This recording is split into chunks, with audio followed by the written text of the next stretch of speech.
ഇവിടെ ജമാഅത്ത് ഇസ്ലാമിയെ പിരിച്ചുവിടണം എന്ന് ഒരു മതസംഘടന അവരുടെ വാരികയിൽ ലേഖനം, അവരുടെ പ്രസിദ്ധീകരണത്തിൽ ലേഖനം എഴുതുമ്പോൾ ക്യാമ്പസുകളിൽ ഈ കമ്മ്യൂണിസ്റ്റ് പാർട്ടി ഓഫ് ഇന്ത്യ മാർക്സിസ്റ്റിന്റെ വിദ്യാർത്ഥി സംഘടന സ്വയംഭോഗത്തെയും സ്വവർഗരതിയെയും സംബന്ധിച്ച് ക്യാമ്പയിൻ നടത്തുന്നത് ഇവർ കണ്ടില്ല.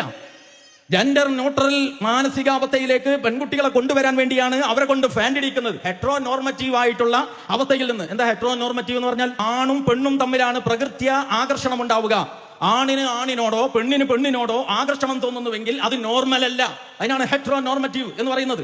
ഈ ഹെട്രോ നോർമറ്റീവ് ആയിട്ടുള്ള മനോഭാവത്തിൽ നിന്ന് പെൺകുട്ടികളെ രക്ഷിച്ചെടുക്കാനാണ് അവരെ കൊണ്ട് ഫാൻസ് ഇടിച്ചത് എന്ന് നമ്മുടെ ഉന്നത വിദ്യാഭ്യാസ, ചില്ലറ വിദ്യാഭ്യാസം അല്ല, ഉന്നത വിദ്യാഭ്യാസ വകുപ്പ് മന്ത്രി അത് ട്വീറ്റ് ചെയ്യാണ്.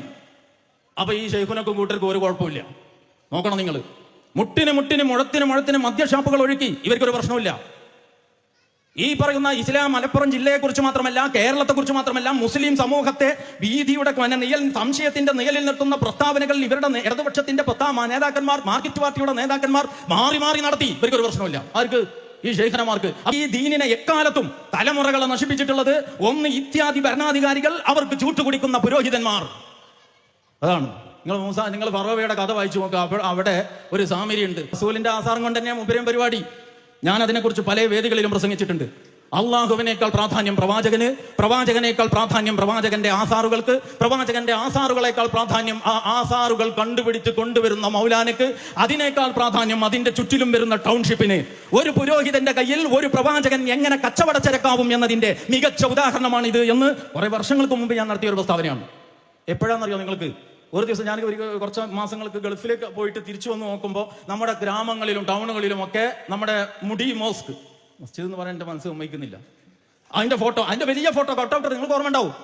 പിന്നെ അത് പോക്ക് ശരിയില്ല എന്ന് തോന്നിയിട്ട് അവരെന്നെ എടുത്ത് മാറ്റി. ഇരിക്കട്ടെ, ആ സന്ദർഭത്തിൽ ഒരു പ്രസംഗത്തിൽ ഞാൻ പറഞ്ഞതാണ്, ഇത് മുടിയല്ല, ഇത് ടൗൺഷിപ്പാണ്.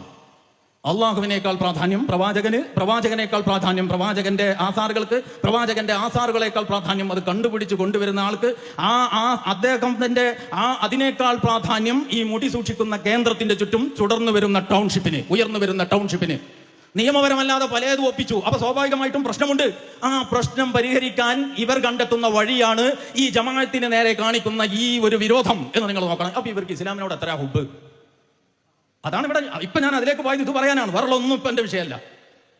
ഇപ്പൊ ഈ തെരഞ്ഞെടുപ്പിന്റെ സന്നിഗ്ധ ഘട്ടത്തിൽ ജമാഅത്തെ ഇസ്ലാമിക്കെതിരെ ഈ പ്രത്യേക വിഭാഗം ഇറങ്ങിപ്പുറപ്പെടുന്നത് അവർ ചെയ്ത അനധികൃതമായ കുറെ കാര്യങ്ങൾ വെളുപ്പിച്ചെടുക്കാൻ ഇതൊരവസരമാക്കാൻ പറ്റുമോ എന്ന് നോക്കിയിട്ടാണ്. ഇത്രമാത്രം തരം താഴ്ന്നിട്ട് പണ്ഡിതന്മാർ പോകാൻ പാടില്ല എന്ന് ഞങ്ങൾ വളരെ വിനയത്തോടു കൂടി പറയും.